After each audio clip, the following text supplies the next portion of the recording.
నమస్కారం. మాఘపురాణం 20వ అధ్యాయంలోకి వచ్చాం.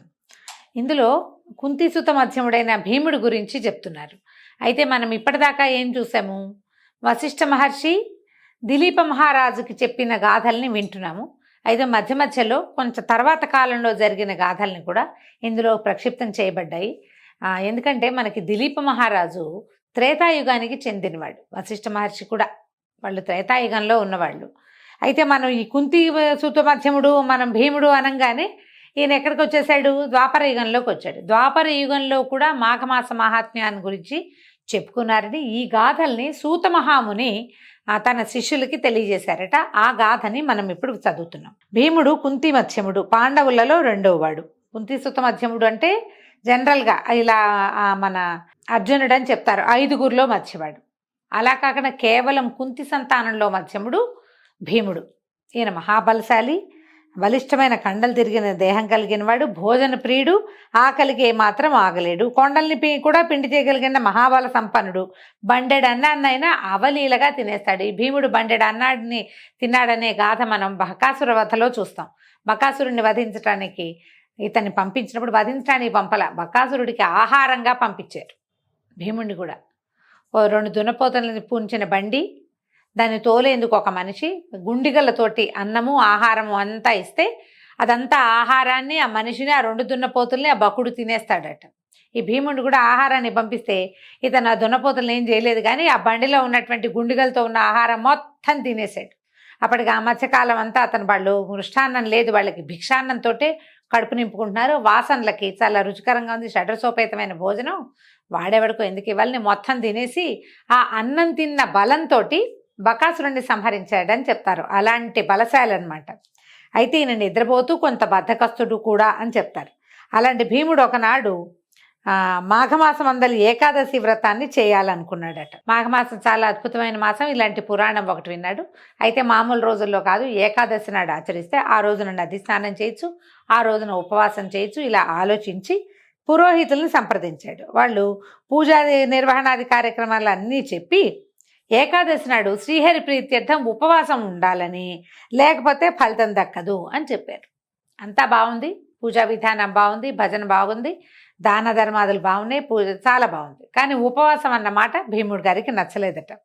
నచ్చకపోతే అసలు ఆయన భోజన ప్రియుడు, ఆకలికి ఆగలేడు, ఎట్లా అని బాగా ఆలోచించి తమ పురోహితుడైనటువంటి ధౌమ్యుడిని పిలిచి, బ్రహ్మగారు, మేము మాఘమాసం అందు ఏకాదశి వ్రతాన్ని చేయదలుచుకున్నాం, దాని విధి విధానం ఏమిటో వివరించండి అని ముందు పురోహితులను అడిగాడు. పురోహితుల విధానం జనరల్గా ఏం చేయాలో చెప్పేశారు. తర్వాత ఏం చేస్తామంటే ఇది మామూలుగా విని మన ఇంటి పురోహితుడిని పిలుస్తాం, వీలుగా ఉండేలాగా. నాకు అసలే షుగరు, నేను ఉండలేను, అలాంటివి మన సొంత సంగతులు మన ఇంటి పురోహితుడికే తెలుస్తాయి.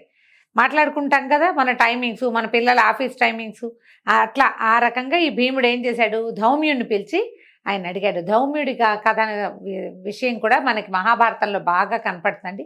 పాండవులు అడవికి వెళ్ళినప్పుడు ధౌమ్యుడు వాళ్ళతో పాటే ఉన్నాడు. 12 ఇది ఉన్నారు కదా వనవాసం, 12 ఏళ్ళు. ఈ 12 ఏళ్ల వనవాసంలో ధౌమ్యుడు వాళ్ళతో పాటు ఉన్నాడు. వాళ్ళు నిత్యం అగ్నిహోత్రం చేయటానికి దానికి అన్నిటికీ అతనే సహాయం చేసేవాడు, వాళ్ళ యొక్క పురోహితుడు అనమాట. అయితే నేను బ్రహ్మగారు, నేను మాఘమాసంలో ఏకాదశి వ్రతాన్ని చేయదలిచాను, దాని విధి విధానం చెప్పమన్నాడు. చెప్పమంటే ధౌమ్యుడు ఏం చెప్పాడంటే, మంచిది భీమసేన, నువ్వు చేసే ఈ వ్రతం నీకు అత్యంత పుణ్య ఫలితాన్ని ఇస్తుంది. ఏకాదశి మహాపవిత్రమైన తిథి, శ్రీ మహావిష్ణువుకి అత్యంత ప్రీతిపాత్రమైనది. పైగా ఇది మాఘమాసం కాబట్టి మాఘమాసం విష్ణువుకి ప్రీతిపాత్రమైనది, సూర్యుడికి కూడా అత్యంత ప్రీతిపాత్రమైంది. ఆరోగ్యం భాస్కరాది ఇచ్చేదన్నారు. సూర్యుని వలననే మనకి ఆరోగ్యం సిద్ధిస్తుంది కాబట్టి సూర్యమాసంగా చెప్పబడేటువంటి ఈ మాసంలో ఏకాదశి తిథి అత్యద్భుతమైన తిథి కాబట్టి నువ్వు చేయవలసిందేను, నిరభ్యంతరంగా మీరు ఈ వ్రతాన్ని ఆచరించవచ్చు అన్నాడు. సరే, ఇప్పుడు ఈయన అడిగాడు, అది సరే అట్లాగే చేస్తాను, కానీ నేను అసలే భోజన ప్రియుడిని లోకానికంతటికి తెలుసు, మీకు మరీ తెలుసు, ఆకలికి ఆగలేను కదా, ఈ ఉపవాసం ఉండటం నా వల్ల అవుతుందా అని భీముడు అడిగాడు. ఉపవాసనం అంటే ఏంటంటే భగవత్ సమీపంలో నివసించి ఆహారం మీద పేరెత్తకుండా ఉండాలి. అది సాధ్యమేనా అని ఆలోచిస్తున్నాను. పైగా ఉపవాసం ఉన్న రోజునే ఆకలి దప్పులు ఎక్కువగా ఉంటాయి. మామూలుగా పక్క వాళ్ళ ఇంట్లో ఏదైనా వాసన వస్తుంటే అంత పెద్ద పట్టించుకోం మనం, కానీ ఉపవాసం రోజున ఆకలికి, ఆ వాసనకి ఆకలి ఇంకా పెరిగిపోతుంది, ఇంకేమన్నా తినేద్దాం అనిపించేస్తూ ఉంటుంది, తోచదు. ఇలా ఉంటుంది. నా ఆకలి దాహం తీరేటట్లుగా మరియు ఏకాదశి వ్రత ఫలితం దక్కున్నట్లుగా ఏదైనా సలహా చెప్పండి అని చాలా వాపోతూ చెప్పాడు. ఇదేమిటో ఏకాదశి నాటి తీసుకున్నాను, ఈ వ్రతం ఇంకో రోజు తీసుకుంటే బాగుండేది. ఉపవాసం తప్పనిసరిగా ఉండాలంటే నేను ఎక్కడ ఉంటాను? ఎవరికైనా సరే ఉపవాసం రోజున ఏమి తినపోతే ఆకలి ఎక్కువ వేస్తుంది. పైగా ఇవాళ నేను ఉపవాసం అంటే ఫ్రెండ్స్ అవి ఇవి డబ్బాలు తీసుకొచ్చి మేము అది ఉండం ఇది ఉండం ఇది తెచ్చాం అది తెచ్చామంటారు. అప్పుడు ఇంకా విజృంభిస్తుంది ఆకలి. మనకు వచ్చే డౌటే భీముడు కూడా వచ్చింది. అడిగితే పాండవ పురోహితుడైనటువంటి ధౌమ్యుడు ఒక చిరునవ్వు నవ్వి, భీమా, ఏదైనా వ్రతం చేయడానికి మొదట దీక్ష అవసరం, అందులోనూ ఏకాదశి వ్రతానికి దీక్ష తప్పనిసరి. ఇదేమంత కష్టమైంది కాదు. భక్తి శ్రద్ధలతో దీక్ష పూనితే కనుక నీకు ఆకలి దప్పులు ఉండవు.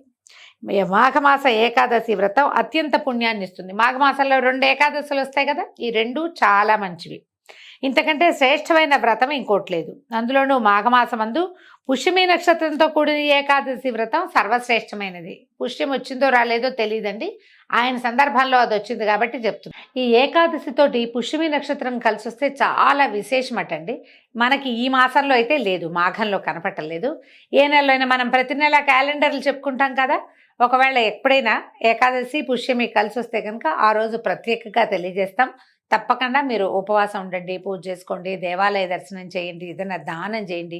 ఆ రోజున పుష్యమి నక్షత్రయుక్త ఏకాదశి నాడు విశేషమైన ఫలితం లభిస్తుందట. మహాపర్వదినం అది. కాబట్టి నువ్వు ఆ రోజున వ్రతాన్ని ఆచరించు, దీనికి సాటైంది లేదు. ఇది విశేష పుణ్యాన్ని ఇస్తుంది. ఆకలిని గురించి మాత్రం ఆలోచించద్దు. దీక్ష ఉన్నవాడికి ఆకలి కలగదు. నియమనిష్టలతోటి భక్తి శ్రద్ధలతోటి ఆచరించు, భగవద్ధ్యానంతో ఉండు అని వ్రత విధి విధానాన్ని వివరించి చెప్పాడు ధౌమ్యుడు. ఈ ఏకాదశి నాడండి మనకి ఏకాదశిలో నిర్జల ఏకాదశి అని ఒక ప్రత్యేకమైన ఏకాదశి ఉంది. ఈసారి దాని గురించి చెప్పుకుందాం. ఈ నిర్జల ఏకాదశి నాడు జలం తీసుకోకూడదు, కానీ మామూలు ఏకాదశిలో నీటికి ఏ నియమము లేదండి. నీళ్ళకి నియమం లేదు, నీరు తాగొచ్చు. మనం ఏం చేయొచ్చు అంటే మెలకుగా ఉన్న కాలం అంతా హాఫ్ అన్ అవర్కి ఒకసారి ఒక 50 ml ఒక చిన్న గ్లాసు మంచినీళ్ళు తాగటం. ఒకవేళ ఏదైనా కొంచెం వీక్నెస్ ఫీల్ అవుతాము, అలాంటి భయాలు ఉన్నవాళ్ళు, లో షుగర్ అవుతుందేమో, కళ్ళు తిరుగుతాయి అలాంటివి ఉంటే ఒక మగ్గు నీళ్ళల్లో 1 లీటరు పెట్టుకోండి. కొంచెం తేనె వేయండి, ఒక 2 స్పూన్లు తేనె వేసి బాగా కలిపేసి పక్కన పెట్టుకోండి. హాఫ్ అన్ అవర్ 45 minutesకి ఒకసారి ఆ తేనె నీళ్ళు కనుక తాగితే, ఒక చిన్న గ్లాసు, ఎక్కువ నీళ్ళు, ఇన్ని గ్లాసు నీళ్ళు ఆకలి పొట్ట నిండేలాగా తాగకూడదు, అది పద్ధతి కాదు. చిన్న గ్లాసు ఒక 50 ml అంతే. అవి పెట్టుకొని అవి తాగుతూ ఉంటే మీకు ఒంట్లోకి డిహైడ్రేట్ అవ్వదు. తర్వాత ఈ తేనె తగలటం వల్ల కొంచెం ఓపిక ఉంటుంది, ఏదో ఒక ఆహార స్వీకారం చేసిన భావన కూడా ఉంటుంది. ఈ ఏకాదశిలో ఏంటంటే సాలిడ్స్ తిన్నా ఆ అన్నం వేళకి మనం ఏదైనా వేరే టిఫిన్ తిన్నా కూడా పొట్ట ఊరుకోదండి, కొంచెం సతాయిస్తుంది. అన్నం మీదకి దృష్టి వెళ్ళిపోతూ ఉంటుంది, నియమం ఉండదు. ఆ నియమాన్ని ఉంచుకోవాలి. మనం అన్నం మీద దృష్టి వెళ్ళకూడదు, ఆహారం మీదకి పోకూడదు అంటే ఏదైనా నామపారాయణ చేసుకోవటము, మంచినీళ్ళు తాగటము చాలా ఉపయోగపడుతుంది. నేను చాలా తక్కువ ఆహారంతో ఉంటాను. మ్యాక్సిమం 4 బనానాస్, 4 అరటిపళ్ళు, పొద్దున్న 2 సాయంత్రం 2 తింటాను. మిగిలిందంతా మంచినీళ్ళే. ఒకవేళ అరటిపళ్ళు ఎక్కువ లేవనుకోండి, 2 అరటిపళ్ళతోటే సరిపెట్టుకుంటాను. ఏవైనా పళ్ళు తింటే తినచ్చు, ఆరెంజెస్ లాంటివి, కమలాలు దొరుకుతాయి కదా ఇప్పుడు, సంత్రాలు అలాంటివి కూడా తినచ్చు. మీరు అవి తిన్నా కూడా ఈ మంచినీళ్ళు తాగే ప్రక్రియ కనుక పెట్టుకుంటే కొంచెం తేనె కలిపిన నీళ్లు హాయిగా ఉపవాసం చేయగలుగుతాం. దానివల్ల ఏంటంటే మర్నాటికి అసలు స్కిన్ ఎంత కాంతివంతంగా ఉంటుందో గమనించండి మీరు. ఒళ్ళు తేలిగ్గా ఉంటుంది, పొద్దున్న బ్రహ్మాండంగా నిద్రలేచేస్తాం. మామూలు కంటే ఒక అరగంట ముందు మెలకు కూడా వస్తుంది. ఇవి నా స్వానుభవాలే, అందుకే క్లియర్గా చెప్తున్నాను అనమాట.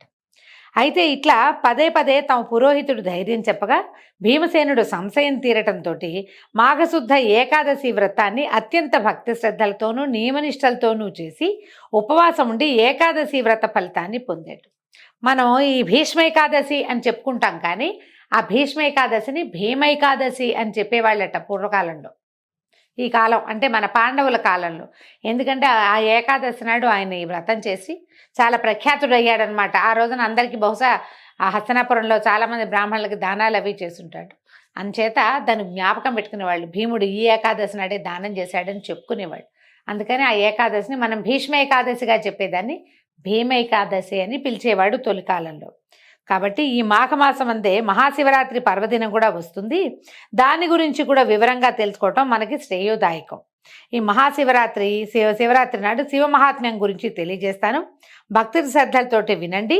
అందరూ తప్పకుండా ఆచరించవలసిన వ్రతము కాబట్టి అత్యంత శ్రద్ధాళువుడుగా విని దీన్ని ఆచరిస్తే మీరు ముక్తిని పొందగలుగుతారని సూత మహాముని అక్కడ చేరి ఉన్నటువంటి మన నైమిషారణ్యంలో చేరున్నటువంటి ఎంతోమంది మునులకి ఋషులకి అందరికీ తెలియజేశారు. ఈ మాఘంలో ప్రత్యేక పర్వదినాలుగా చెప్పబడేటువంటి 2 ఏకాదశులు, తర్వాత మహాశివరాత్రి పర్వదినాల్ని తప్పకుండా ప్రతివాడు, మానవుడైన ప్రతివాడు ఉపవసించి ఈ పర్వదినాల్ని జరుపుకోవాలని సూత మహాముని తెలియజేస్తున్నారు. దీంతో 20వ రోజు పారాయణ పూర్తయింది. రేపు ఉదయం మళ్ళీ 21వ రోజు పారాయణతో కలుసుకుందాం. నమస్కారం.